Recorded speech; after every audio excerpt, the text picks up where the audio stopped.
El abuelo llegó a buscar a su nieto para pasar el fin de semana, se desabrochó la chaqueta, fue directo a la cocina, abrió el refrigerador y se encontró con un vacío frío y blanco. No había casi nada. El motor hacía un zumbido leve, persistente, como si se esforzara por enfriar el aire mismo. Se volvió hacia su hija y, sorprendido, preguntó con calma, pero con un nudo en el pecho: «Hija, si tú ganas $3,000 al mes, ¿por qué el niño está prácticamente sin nada para comer?». En ese momento salió el marido de la habitación y, muy orgulloso, anunció: «Le di todo su sueldo a mi mamá». Fue entonces cuando el abuelo se quitó la chaqueta por completo y hizo exactamente eso por lo que su hija lo amaba tanto. Y, antes de que sigamos con esta historia, como siempre dice la narradora de este cuento, piensa un momento desde qué país la estarías escuchando y cuántos años tienes. Que lo disfrutes. El padre de Marina nunca llegaba sin avisar con los nudillos. No llamaba por teléfono, pero jamás entraba de golpe. Siempre hacía lo mismo. Primero tocaba suavemente a la puerta, esperaba un par de segundos y solo entonces giraba la manija.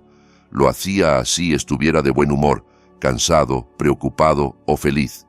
Igual cuando venía a llevarse a su nieto al zoológico que cuando pasaba un sábado en la mañana a ayudar a cambiar una bombilla o a revisar el gas. «Hay que tocar», decía. Cada casa tiene su propia forma de estar en silencio.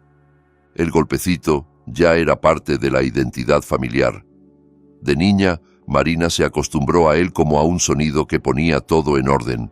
Hubo una época cuando ella tenía 15 y llegaba con los ojos enrojecidos y el uniforme arrugado, en que ese toque suave significaba: «Voy a entrar, pero primero te doy un segundo para esconder tus lágrimas si quieres». Y ella, muchas veces, tomaba aire rápido, se secaba la cara y cuando su padre entraba, ya lo encontraba todo bajo control. Él no siempre se lo creía, pero respetaba el teatro. Cada quien tiene derecho a organizar su propia pena. Aquella vez, Javier, el padre de Marina, llegó temprano, cuando el patio del edificio todavía dormitaba y el sol apenas asomaba por detrás de los tejados. Había pasado por la panadería de la esquina. En la bolsa que colgaba de su mano iban 2 panes largos, una bolsa de café y un paquete de galletas que sabía que a Diego le encantaban. El portero le saludó con un gesto de cabeza y él respondió levantando apenas la bolsa, como si le dijera sin palabras: «Voy de misión». Llamó a la puerta con ese golpecito reconocible. Esperó aquel pequeño da de respuesta desde dentro, el sonido de Diego golpeando de vuelta, su ritual privado, y entró. Marina se asomó desde la cocina. Llevaba el pelo recogido en un moño flojo y en la cara esa clase de cansancio que las personas intentan esconder, pero que se filtra igual por los ojos y por la manera en que se apoyan en los muebles. Tenía una camiseta vieja, de esas que se usan solo en casa, y un pantalón de chándal con una mancha de lejía en la rodilla. Cuando vio a su padre, sonrió, aunque la sonrisa fue corta, como si se hubiera chocado contra una pared invisible. «Papá, llegaste justo a tiempo. Diego ya casi está listo». «Buenos días», respondió Javier, sencillo como siempre. «No se apuren, siéntense un momento, yo tomo un té rápido. El camino es largo y al nieto es mejor sacarlo de casa con el estómago lleno». Dejó la bolsa de pan sobre la mesa como quien coloca un pequeño obsequio y se descalzó apenas al entrar, un gesto que le quedó de tantos años entrando a casas ajenas en su trabajo de inspector. Respeto al espacio de otros. Marina asintió y se volvió hacia la estufa. Javier se quitó la chaqueta, la colgó en el respaldo de una silla y se asomó a la habitación del niño. Diego, su nieto de 7 años, estaba peleándose con las agujetas de sus tenis. La lengua de los zapatos se doblaba hacia un lado y el cordón se escapaba de sus dedos una y otra vez. Miró de reojo al abuelo e intentó poner cara de persona seria, como si su presencia significara que tenían asuntos importantes de hombres. Y, en cierto modo, los tenían siempre. El autobús hasta el museo, el helado, las conversaciones sobre por qué las palomas no se pelean por las migas de pan, por qué los semáforos tienen 3 colores, pero las luces de Navidad muchos más. Eran sus rituales. La vida de Diego ya estaba hecha en parte de esos sábados con rutas casi sagradas. Autobús, museo o parque, helado, banco del parque, charla, regreso con algo pequeño en la mano, un folleto, un dibujo, una palabra nueva. Era su manera de medir el tiempo. ¿Listo, capitán?, preguntó Javier. Diego asintió con fuerza, pero miró sus agujetas con odio. Casi, admitió. Es que estas agujetas hoy no quieren. Javier sonrió, se agachó y con manos acostumbradas a nudos más complejos que los de unos tenis, ordenó los cordones. No apretó demasiado. Odiaba ver a los niños cojeando porque los adultos les apretaban los zapatos con ganas de que no se suelten. Ya está. Lo difícil ya pasó. Ahora solo queda lo interesante. ¿Qué es lo interesante?, preguntó Diego. Vivir, dijo Javier, y se levantó. Volvió a la cocina, se detuvo frente al refrigerador y lo abrió casi por instinto. Le había quedado de sus años de servicio la costumbre de, al entrar en una casa, echar un vistazo a cómo se vivía allí, qué se comía, cómo estaban las cosas, qué faltaba. No era indiscreción, era una mezcla rara de oficio y cariño. Un refrigerador dice más de una familia que muchas palabras. La puerta del refrigerador chirrió un poco al abrirse, y las baldas blancas brillaron con una claridad incómoda. En la repisa de arriba solo había un frasco de mostaza y medio limón en un platito, reseco en los bordes. En la segunda, una botella de plástico llena de agua. En la puerta, una botella de yogur bebible cuyo vencimiento había sido el día anterior y un paquete de mantequilla ya cortado y vuelto a envolver a medias con un plástico arrugado. En el cajón de las verduras, apenas la sombra de algunas hojas que se habían pegado al plástico. Javier no cerró de golpe. Sujetó la puerta solo con 2 dedos, la llevó despacio hasta su sitio, y cuando el imán hizo contacto, habló con voz uniforme, sin reproche, pero sin rodeos. «Hija, ¿por qué está tan vacío esto?» Marina se giró como alguien a quien sorprenden en medio de un pensamiento a medio terminar, y soltó lo primero que le salió, porque era verdad. «Luego compro. Ahora mismo no hay. Repartí el dinero para las medicinas. Diego anda con gripe. Y ya toca pagar el taller de dibujo». No fue una mentira, pero tampoco fue toda la verdad. En su mente se apilaban otras frases que no se atrevía a decir en voz alta. Y tu nieto quería esos colores especiales. Y el recibo de la luz llegó más alto. Y tu yerno se quedó otra vez sin trabajo estable. Pero eligió la explicación más sencilla, la más irreprochable. Las medicinas del niño. Javier se quedó de pie unos segundos, mirando la tetera y la hornilla encendida, donde una ollita dejaba temblar apenas el agua. El vapor subía en una columna frágil hacia la campana de la cocina. «¿Pero tú ganas bien?», dijo, no como pregunta, sino como recordatorio. «No estamos hablando de miseria. Yo me acuerdo que me dijiste, «Nos alcanza, papá, no te preocupes». Ese «no te preocupes» había sido dicho meses atrás, casi un año, en una cafetería, cuando Marina le contó con orgullo que había conseguido aquel trabajo con buen sueldo, horario estable, prestaciones. Javier había respirado hondo aquel día, agradecido en silencio a la vida porque su hija, que había crecido entre cuentas ajustadas y libretas con sumas en lápiz, por fin tenía un salario que parecía permitirle dormir algo más tranquila. Marina asintió, sin terminar de mirarlo, como si el piso de la cocina de repente se hubiera vuelto más interesante. Se frotó las manos en el delantal, un gesto torpe, automático. En ese momento, desde el dormitorio se oyó un portazo. Sonaron unas sandalias arrastrándose por el suelo, una cremallera se atascó en una sudadera. A la cocina entró Iván, el marido de Marina, alto, con barba de varios días, una taza en la mano. Tenía la mirada entornada, pero no por la luz, sino por esa costumbre de mirar un poco desde arriba, como si todo lo que tuviera por delante fuera ligeramente inferior a él. En cuanto vio a Javier frente al refrigerador, soltó una media sonrisa. «Vaya, el suegro llegó desde temprano como si fichara en la oficina», dijo dando un sorbo a su café. «¿Qué? ¿Vienes a hacer inspección al refri?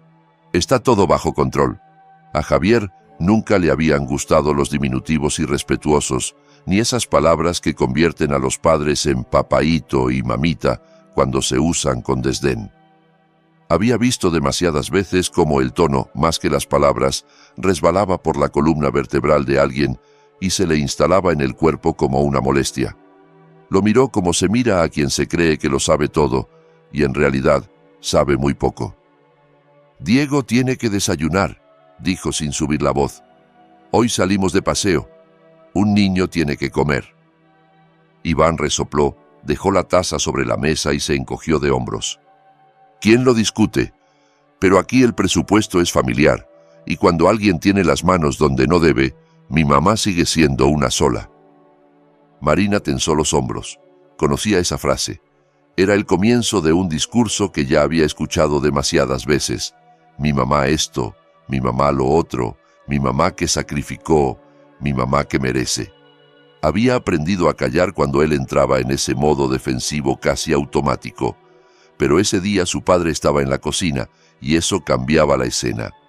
Iván se giró hacia Javier, hinchando el pecho como quien lanza una piedra con una resortera, y soltó, orgulloso. «Le di todo su sueldo a mi mamá. ¿Y qué? En esta familia las cosas se deciden como se debe. Marina gana bastante, no se va a quedar pobre.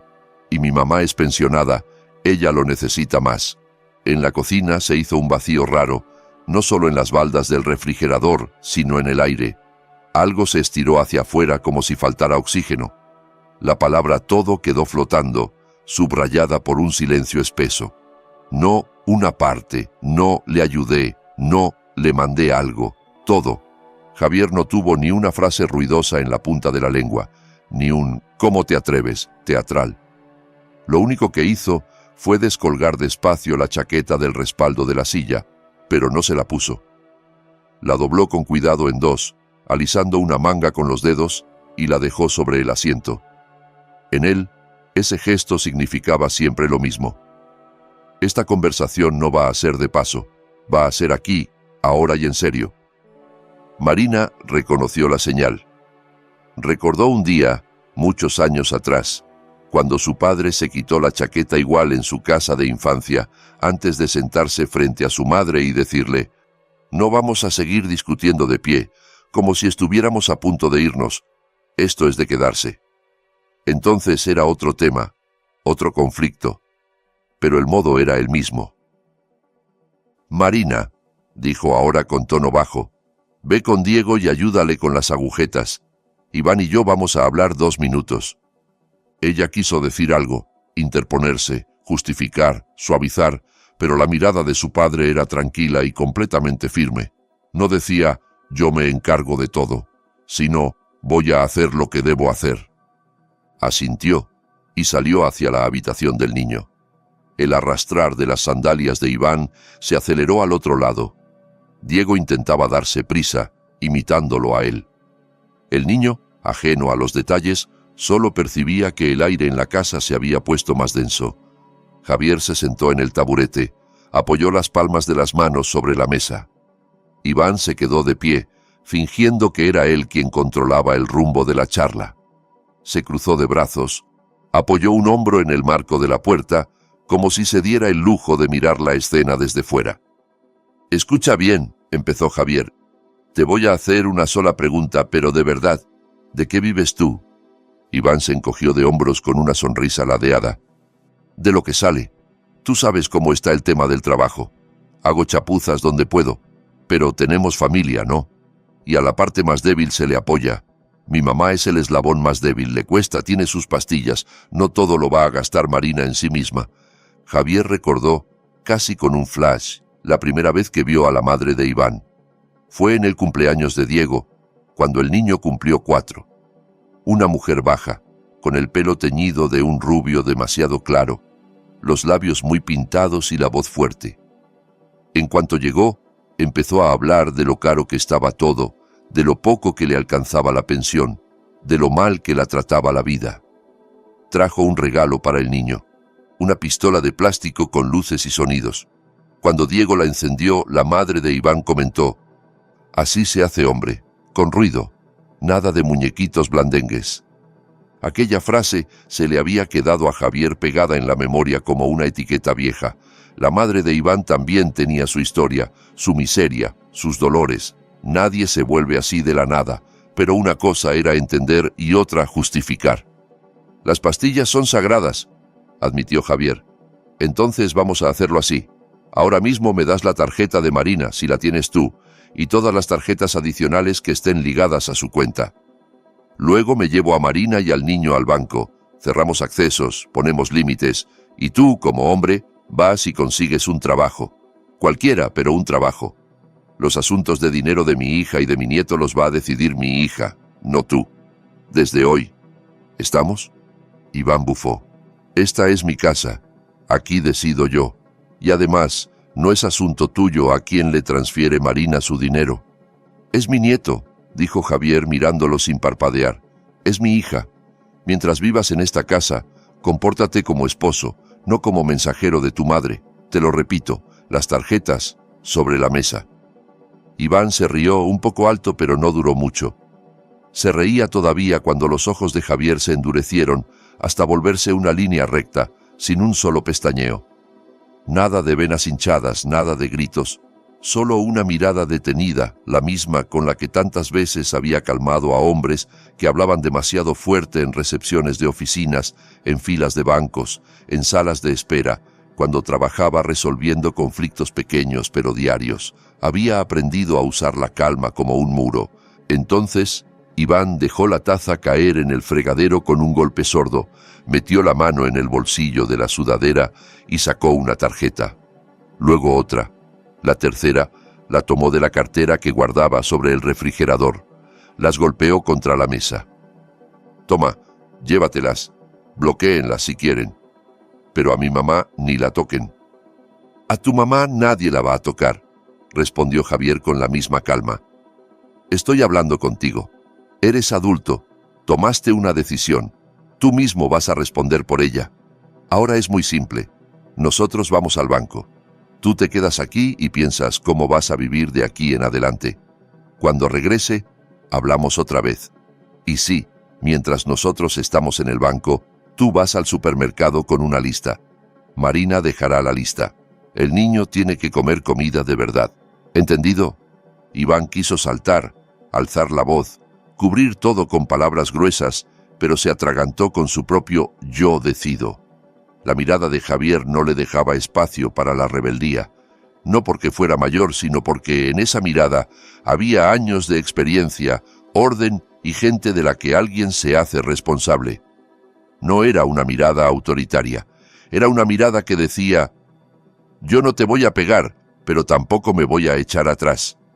Marina regresó con la chaqueta puesta, y Diego salió detrás de ella con la mochila al hombro, orgulloso, como si se fuera de expedición. El niño notaba que algo grande estaba pasando, pero su mundo solo alcanzaba a nombrarlo como el día que el abuelo habló muy serio con papá. Javier tomó las tarjetas de la mesa, se las guardó en el bolsillo, le ofreció la mano a Marina y antes de salir se volvió hacia Iván. «Déjale la lista», dijo simplemente. «Dinero tiene, así que sabe dónde se consigue. Que recuerde también dónde se compran los productos». Marina escribió rápido en una hoja: «Pan, leche, huevos, pechuga de pollo, arroz y otros cereales, manzanas, queso, mantequilla, verduras, galletas para Diego». Dudó un segundo y añadió: «aceite, lentejas». Pensó en borrarlo, por miedo a que Iván dijera que era demasiado, pero lo dejó. No era demasiado, era lo básico. Dejó el papel sobre la mesa. Iván lo tomó y en ese gesto algo se movió en su cara. Tal vez vergüenza, tal vez sorpresa. No esperaba que le hablaran tan tranquilo y tan claro a la vez. Estaba acostumbrado a gritos, a reproches, a silencios que se congelan y se comen luego, con rabia. Esto era distinto. Le estaban poniendo una tarea, no una condena. En el banco todo se resolvió en poco tiempo, aunque para Marina se sintió como una eternidad comprimida.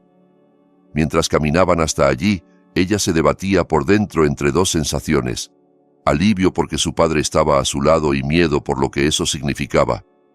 Cuando una hija adulta llama a su padre o acepta su intervención, es porque algo se ha roto lo suficiente como para que el orgullo se vuelva un lujo. Javier guardó silencio mientras Marina hablaba con la empleada. La mujer, con voz neutra, le explicó sobre límites de gasto, tarjetas adicionales, reemisión. Tenía gafas con un marco discreto y manos que se movían con rapidez sobre el teclado, acostumbradas a lidiar con dramas económicos ajenos que nunca se veían en su expresión.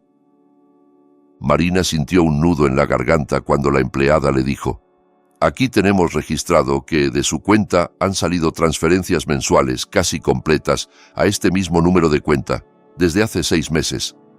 Se hizo la sorprendida, pero por dentro algo encajó. Se acordó de aquel mes en que el saldo le pareció más bajo de lo habitual, pero no revisó los movimientos porque estaba muy cansada. De otro mes en que preguntó a Iván si había usado la tarjeta, y él, casi ofendido, dijo: «¿Yo? Si apenas la toco». De aquel mensaje de su banco a medianoche que no abrió por pensar que eran solo cosas del sistema. La mujer le habló de límites de gasto, tarjetas adicionales, reemisión.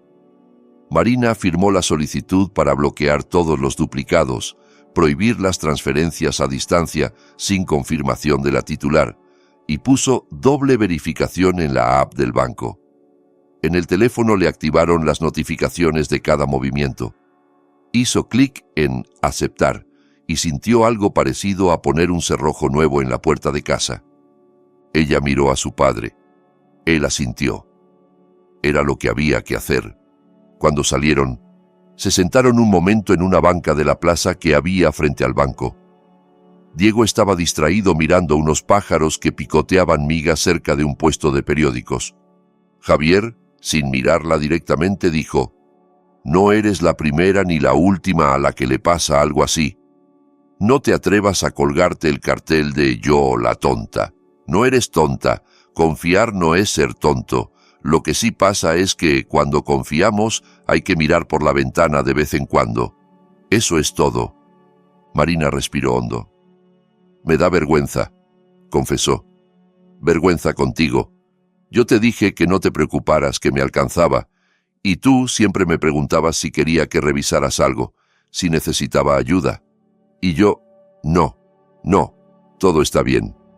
También uno, como padre, tiene que saber respetar los todo está bien», respondió Javier.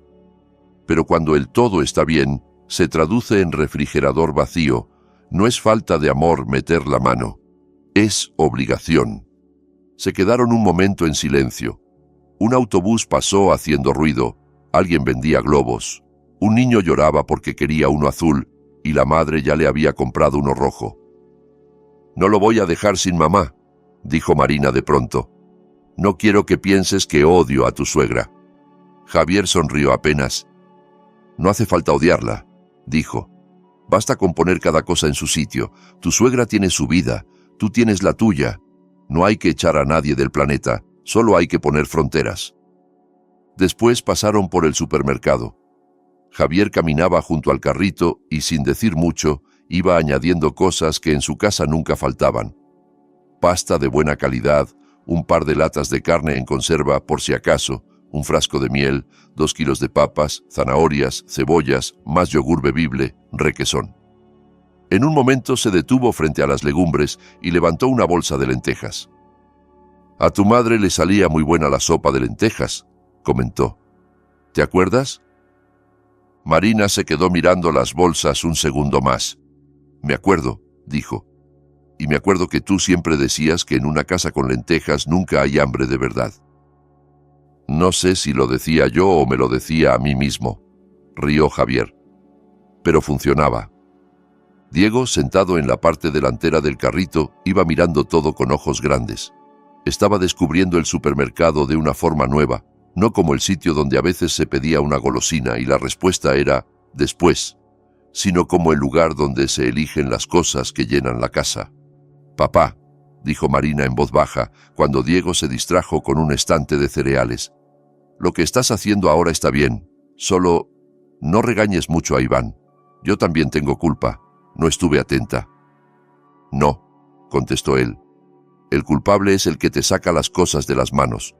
No eres culpable de haber confiado. Yo estoy aquí a tu lado. Y una cosa más. No se trata de regañarlo mucho o poco. Se trata de dejarle claro dónde está la línea. Lo que él haga con eso ya será asunto suyo. Cuando volvieron, Iván estaba sentado en la cocina con la mirada perdida. Junto a él, sobre la mesa, había un recibo de compras y varias bolsas abiertas. Había ido por los productos. No todo lo que estaba en la lista, pero sí una buena parte.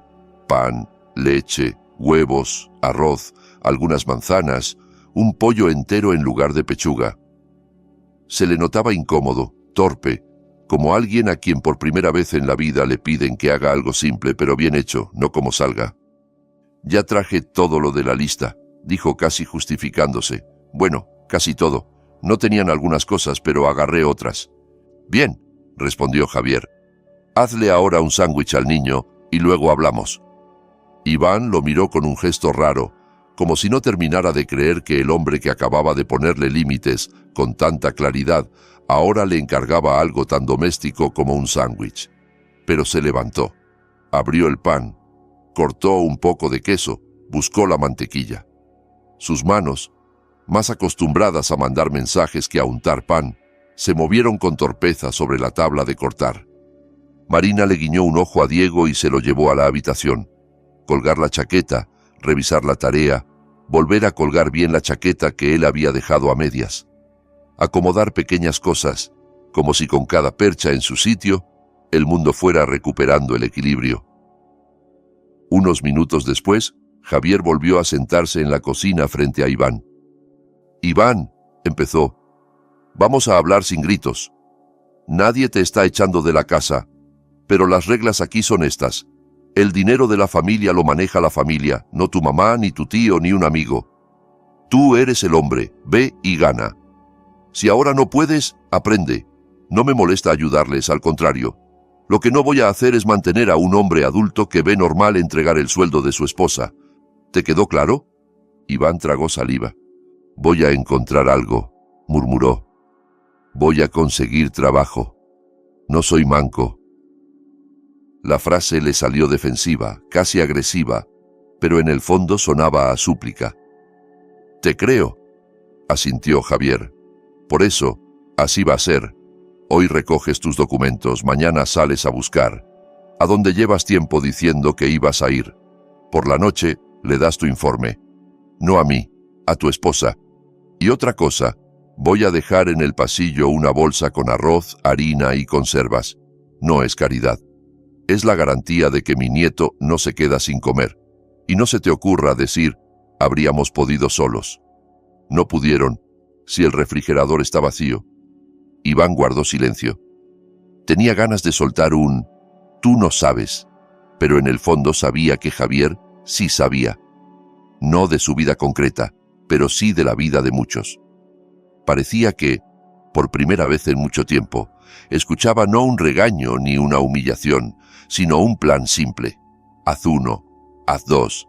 Y en esos planes sencillos a veces es más fácil vivir, sobre todo cuando por dentro todo está revuelto, pero cuesta admitirlo. El día se acomodó de un modo inesperadamente tranquilo. Diego se fue con su abuelo mediodía. Museo de autos antiguos, helado, alimentar palomas en el parque, historias interminables. Javier lo hizo reír tanto con la imitación del ruido de los motores viejos que el niño tosió, y entonces el abuelo anotó mentalmente: «Mañana, médico». Marina, en casa, organizaba las bolsas de arroz y otros granos en frascos, doblaba servilletas, colocó un frutero con manzanas bien visible para que el niño viera que en casa había comida. Era un gesto pequeño, casi decorativo, pero en su mente era un cartel luminoso. «Aquí no hay vacío». Llamó a su suegra, explicó la situación de forma breve. La mujer suspiró al otro lado y dijo algo así como: «Pues tú, Iván, como siempre». «Nosotros nos vamos a arreglar», respondió Marina. «Solo quería que supiera cómo están las cosas. De aquí en adelante los gastos de la casa los organizamos nosotros. Si en algún momento podemos ayudarla, se lo diremos, pero no puede volver a darse así». Hubo un silencio incómodo al otro lado de la línea. Luego, la voz de la suegra se endureció. «Yo parí a ese hombre», dijo. «Si él quiere ayudarme, es asunto mío y de él». «Yo me casé con ese hombre», contestó Marina con una calma que ella misma no sabía de dónde le salía. «Y tengo un hijo con él, así que también es asunto mío. Buenas tardes». Colgó. Sus manos temblaban un poco, pero su voz no había temblado. No se trataba de ganar una pelea, sino de declarar un territorio. Por la tarde, Javier volvió con el nieto. Diego traía del museo un librito sobre autos y un dibujo. Un rectángulo sobre 4 círculos torcidos. En la esquina, Javier había escrito la fecha, como hacía siempre, para que dentro de años supieran cuándo había sido ese día exacto. Javier dejó en el pasillo otra bolsa con productos. «Para empezar», dijo, «igual lo habría traído. No lo discutan». Cenaron juntos. Iván llegó tarde, pero llegó con algo concreto en el teléfono. 2 números apuntados, el del encargado de un almacén y el de un jefe de obra. En ambos sitios le habían dicho que había trabajo disponible desde el lunes. Lo contó con la inseguridad de quien no termina de creer que ha hecho algo útil. «Mañana voy», añadió, apurando el té tan rápido que casi se quemó. «Empiezo en el almacén. Es pesado, pero pagan cada semana». «Bien», respondió Javier, «pero no lo dejes a los 2 días. Y otra cosa, mañana a las 9 vuelvo. Quiero llevar a Diego al médico. Tiene la nariz muy tapada. Marina, prepara la tarjeta sanitaria y los papeles. ¿Tú no tienes problema, Iván?» Iván negó con la cabeza, sin chistar. No era el momento de discutir prioridades. Cuando Javier se fue, volvió a ponerse la chaqueta muy despacio, casi simbólicamente. Aquel gesto ya significaba otra cosa. No tenemos que hablar, sino esto ya está en marcha. En el umbral se inclinó hacia Marina y le dijo en voz baja: «Yo estoy cerca, pero la vida es de ustedes. No voy a vivirla en su lugar. Las fronteras ya las marcamos». «Gracias, papá», respondió ella. «Lo entendí». Los días siguientes se ordenaron de otra manera, como si alguien hubiera girado ligeramente el eje de la casa. Pequeños detalles cambiaron de sitio. El despertador de Iván sonó antes de lo habitual. Se vistió sin arrastrar los pies, se peinó de cualquier modo, pero se peinó. Tomó un café sin bromas, sin comentarios sarcásticos. Marina lo miraba desde la puerta, entre aliviada y desconfiada, como quien observa un animal que siempre ha sido salvaje, intentando caminar en línea recta. Iván realmente entró a trabajar al almacén. Volvía por la noche agotado, sucio, y por primera vez en mucho tiempo no se quejaba de lo mala que había sido la jornada.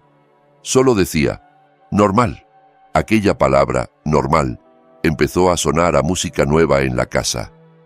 Marina se dio cuenta de que prefería 1000 veces un normal cansado a un «no hay nada, veremos qué sale».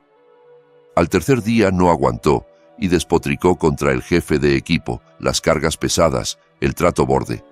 Javier estaba sentado en la cocina escuchándolo, porque aquel día había venido a dejar unas medicinas para la gripe de Diego y un par de bolsas de verduras. Dejó que Iván se vaciara. «Ese tipo se cree que porque es jefe puede hablarle a uno como quiera», dijo Iván gesticulando. «¿Y las cajas esas? ¿Qué se supone, que yo soy una máquina?» Cuando terminó, Javier solo preguntó, «¿Cuánto levantaste hoy?» Iván parpadeó. «Bah, ¿qué más da?» Hizo un gesto con la mano, pero luego respondió con honestidad. «Mucho». «Entonces ya tienes por qué quedarte. Aguanta, gana. Si no puedes, busca otra cosa, pero no vuelvas a casa para tirarte al sofá. La casa no es lugar de huida, es lugar de descanso». Iván se calló. Aquellas frases, que en boca de otro le sonarían a sermón barato, en boca de Javier tenían peso. No eran moralinas flotando en el aire. Venían de un hombre que había llegado más de una vez a casa con la espalda hecha polvo y aún así se había sentado a revisar la tarea de su hija o a cambiar un foco. Marina, mientras tanto, hizo lo que mejor sabía hacer. Armó un plan de gastos familiares, separó lo imprescindible de lo que podía esperar. Escribió en una hoja: comida, tanto. Servicios, tanto. Actividades del niño, tanto.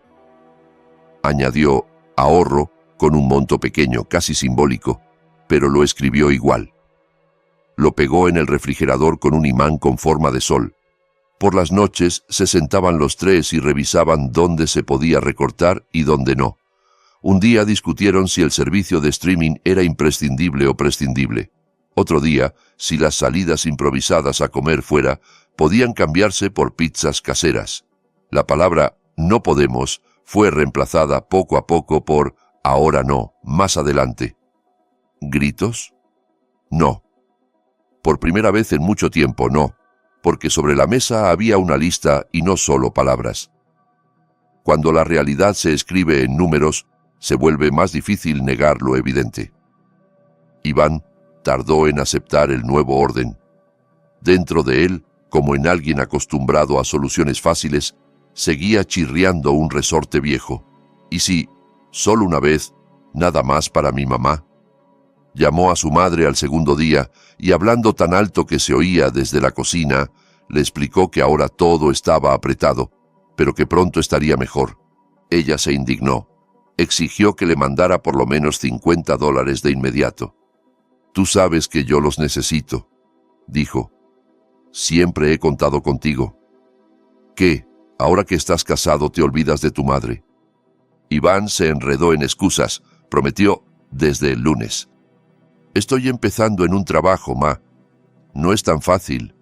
Te juro que apenas pueda, te mando». Del otro lado hubo un silencio que para él fue peor que los gritos. «Ajá», dijo ella al final con voz fría. «Entonces ya no soy tu responsabilidad. Está bien, que te mantenga tu mujer, pues». Colgó. Javier, sentado con su periódico, escuchaba trozos de la conversación y no se metía. Había decidido no entrar en la guerra entre madre e hijo. Eso le correspondía a Iván. Al terminar, se levantó, abrió la ventana para que entrara aire y sin subir el tono dijo: «Iván, la familia no es un cajero automático. El cajero está donde trabajas, no en tu casa. Aprende esa regla simple y explícasela a tu mamá. Si no lo entiende, apaga el teléfono». Iván no contestó, pero esa noche durmió dando vueltas, como si el colchón estuviera lleno de piedras. En medio del insomnio, se sorprendió pensando en algo que nunca se había permitido ver con tanta claridad. Su madre siempre había presentado sus necesidades como emergencias absolutas, mientras que las de él, las de su esposa, las de su hijo, podían esperar. Ahora, por primera vez, alguien le estaba diciendo que no. Marina ya no se engañaba. Sabía que Iván no era perfecto y podía recaer, pero por primera vez sintió que no cargaba ella sola con toda la casa. Estaba su padre, estaba su propia cabeza, ahora más clara, llena de listas y planes. Estaba su hijo, por el que entendió que no hay que dejar las galletas para el fin de semana, ni comprar la leche más adelante, sino cuando hace falta. Pasaron 2 semanas. El refrigerador dejó de ser un hueco blanco. La comida se volvió sencilla y predecible. Sopas, guisos, arroz, pollo al horno, ensaladas. Había días de lujo pequeño, un pedazo de pastel comprado en la panadería, una botella de jugo que no era estrictamente necesaria, pero que sabían que Diego disfrutaba. Diego ya no pedía galletas lloriqueando ahora mismo. Sabía que habría merienda. Marina, una vez a la semana, iba al mercado a comprar 1 kilo de requesón, 2 de manzanas y un buen manojo de hierbas frescas. A veces Javier la llevaba en coche y la ayudaba con las bolsas. Su mano no soltaba las asas hasta la puerta misma del departamento, como si entregara un paquete delicado. Iván regresaba cada día cansado. Alguna que otra vez se le escapaba un grito, o intentaba tirar de la vieja broma con filo, esa que pincha. «Mira qué lista te salió la hija del inspector», decía al ver la hoja de gastos en el refrigerador. Marina entonces solo decía: «Alto. Eso después. Ahora silencio». Para su sorpresa, Iván callaba. No sabía si era el agotamiento ¿O que el nuevo orden de verdad empezaba a convertir palabras en acciones? Tal vez ambos. Lo cierto es que el silencio después de un alto se empezó a sentir menos como un castigo y más como un respiro. Un día, en el almacén, Iván escuchó a dos compañeros hablar de sus casas. Uno se quejaba de que su mujer gastaba demasiado en ropa, el otro de que su suegra criticaba todo lo que compraban. De pronto, sin saber bien por qué, Iván dijo: «Pues en mi casa ahora manda mi mujer con la plata. Yo trabajé años pensando que el sueldo de ella era como un río donde uno podía meter la mano sin mirar. Ahora no. Y te digo algo, da miedo al principio, pero también descansa». Los otros lo miraron raro, luego soltaron chistes, pero esa noche, cuando llegó a casa y vio el refrigerador lleno con cosas básicas, sintió que esas palabras que había dicho casi sin pensarlas tenían más verdad de lo que imaginaba. Un sábado, Javier volvió temprano a buscar al nieto. Tocó, esperó, entró, se quitó la chaqueta. El refrigerador ya no chirrió a vacío. Detrás de la puerta había frascos y recipientes ordenados. Una olla con sopa descansaba en la parte de arriba enfriándose. Había huevos, leche, queso, un tupper con pollo, otro con arroz. Sobre la mesa, rebanadas de pan recién cortado. En la habitación, Diego metía en su mochilita una manzana, un carrito, un libro. Marina se abrochó la chaqueta sonriendo. Había ojeras, sí, pero en su rostro había algo distinto, una especie de serenidad cansada. Iván salió del dormitorio, se acercó a Javier y de pronto le tendió la mano. «Gracias», dijo bajando la mirada. «Si ese día no hubieras...». No terminó la frase, pero siguió. «Entiendo, estoy intentando. Es difícil, pero lo intento». Javier le puso la otra mano encima, apretando un poco. «Si es difícil, quiere decir que estás avanzando». Asintió. «Si fuera fácil, estarías parado. Caminar siempre cuesta más, pero para eso existen los caminos». No añadió: «No vuelvas a hacerlo», porque no hacía falta. La advertencia ya estaba en el aire desde el primer día. Esta vez se quitó la chaqueta solo para ponerle a Diego su bufanda. «En el parque sopla el viento», comentó. «No quiero que te resfríes más». Y en ese gesto había exactamente lo que Marina más amaba de él. Siempre hacía lo que había que hacer, en silencio y a tiempo. Al cabo de un mes, la casa ya era otra. No porque de pronto todo se hubiera vuelto perfecto como en un cuento, sino porque cada día era como un ladrillo nuevo bien puesto. Iván no se transformó en un marido ideal. Tenía recaídas, días pesados, ataques de irritación. A veces se le escapaban frases como: «En la casa de mi mamá no andaban con tanta planificación», y luego, como si recordara algo, se mordía la lengua. Pero ya no tocó el sueldo de Marina. Traía el suyo, el que fuera, y lo dejaba sobre la mesa o lo guardaba en un sobre, del que luego iban sacando juntos.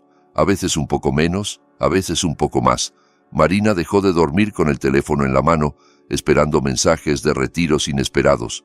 Los mensajes llegaron igual, pero eran notificaciones de compras en el supermercado, de pago del taller de dibujo, de recibos de luz. Cada notificación tenía sentido. Diego aprendió una regla muy simple: galletas después de la sopa, y por fin dejó de llorar pidiéndolas antes. Su mundo también se ordenó. Primero la cuchara, luego la galleta, primero la tarea, luego el dibujo, primero el abrigo, luego el parque. Una noche, Iván llegó del trabajo, puso sobre la mesa unas peras que había comprado de camino, se sentó, se quitó la gorra y miró de reojo el cuaderno que tenía en la mesilla. Lo abrió y escribió, con frases cortas: «Hoy terminé el turno, pagué el taller de Diego, arreglé el enchufe. Mañana saco la cartilla médica para que me manden más seguido a obra».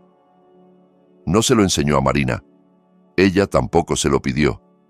Era su manera de comprobarse a sí mismo que estaba haciendo algo más que quejarse. Por primera vez en meses, en lugar de un bloque de piedra, sintió dentro una piedrita lisa y pequeña. Así pesa la confianza en los pasos, no en las palabras. Javier empezó a pasar con menos frecuencia, no porque pensara que todo estaba perfecto, sino porque veía que las cosas avanzaban. Volvió a ser como antes. Tocaba, esperaba, entraba, colgaba la chaqueta, echaba una mirada al refrigerador, ya no con sospecha, sino por costumbre. Sonreía, se servía un té y se marchaba. En cuanto notaba que el siguiente paso les correspondía a ellos, no a él, se retiraba. Diego, cuando volvía de pasar el día con el abuelo, contaba entusiasmado historias de autos, parques, palabras nuevas y letreros graciosos. El abuelo dice que las buenas palabras son como piezas nuevas de repuesto, contaba bostezando. Todo funcionaba antes, pero con ellas funciona mejor. Yo también voy a coleccionar palabras. Y empezó a hacerlo. Gracias, por favor, puedo, luego, ahora, hace falta, se puede. Un día, al ver a su padre llegar muy cansado, Diego se levantó del sillón y dijo: «Papá, si estás cansado, siéntate. Yo te traigo agua». Era una pieza nueva de repuesto en la casa. Una tarde, Javier llevó a la casa una sartén pequeña de fondo grueso. «Toma», le dijo a Marina. «Es muy cómoda para las hamburguesas y la tortilla sale más rápido». «Papá, ya tenemos una», sonrió ella. «Esta es mejor», replicó él terco y bajó la voz. «Y dile a Iván que, si se le ocurre otra vez meter la mano en el bolsillo de su esposa para dárselo a su mamá, entonces no me quitaré la chaqueta, me quitaré los guantes, y ya no hablaremos a palabras. Que no me obligue». Marina asintió. Sabía que, si llegaba el caso, él sería capaz, pero que era mucho mejor que nunca hiciera falta. Los sábados la casa empezó a oler a pan recién horneado, entre semana a sopa, y por las noches a champú de niño y a la fatiga de dos adultos que sostienen su hogar. Era una fatiga distinta, no pegajosa ni desesperada, sino honesta. Con esa se puede dormir. No te despierta a las 4 de la mañana con un «¿Cómo vamos a pagar eso?» clavado en la garganta, sino con un «mañana seguimos», que, aunque no sea perfecto, permite cerrar los ojos. Al final, Iván dejó el almacén y se fue a obra, como quería. Empezó a llegar todavía más tarde. Se quitaba los zapatos en el pasillo, se lavaba las manos como si se estuviera sacando todo el polvo de la obra. Se sentaba en el borde de la silla y comía su sopa en silencio. A veces se quedaba mirando largo rato por la ventana, donde un farol dibujaba un círculo de luz sobre la acera. Otras veces, como un niño, le enseñaba a Marina sus notas. Otra semana sin perder los papeles. Le compré a Diego un cuaderno nuevo. Marina miraba menos las palabras y más sus ojos. Y en ellos, por primera vez en mucho tiempo, ya no veía «voy a quitar», sino «voy a traer». Cierta noche, cuando todo parecía encarrilado, hubo un pequeño temblor. No un terremoto, solo un recordatorio de que los viejos hábitos no se van en un mes. Marina estaba revisando los movimientos de la cuenta en la app del banco, como hacía ya sin miedo, casi por rutina. Vio un intento de transferencia fallida a la cuenta de la madre de Iván. Una notificación de operación no autorizada. El corazón le dio un salto, pero en lugar de imaginar la escena anterior, el refrigerador vacío, la explicación a medias, pensó en Diego, en Javier, en la lista del refrigerador, en la sopa de lentejas que estaba en la olla. Se levantó, fue a la cocina, encontró a Iván, sirviéndose agua. «¿Intentaste hacer una transferencia hoy?», dijo sin rodeos. Él la miró, con la culpa cruzándole el rostro como una sombra. «Fue una tontería», respondió. «Me llamó mi mamá.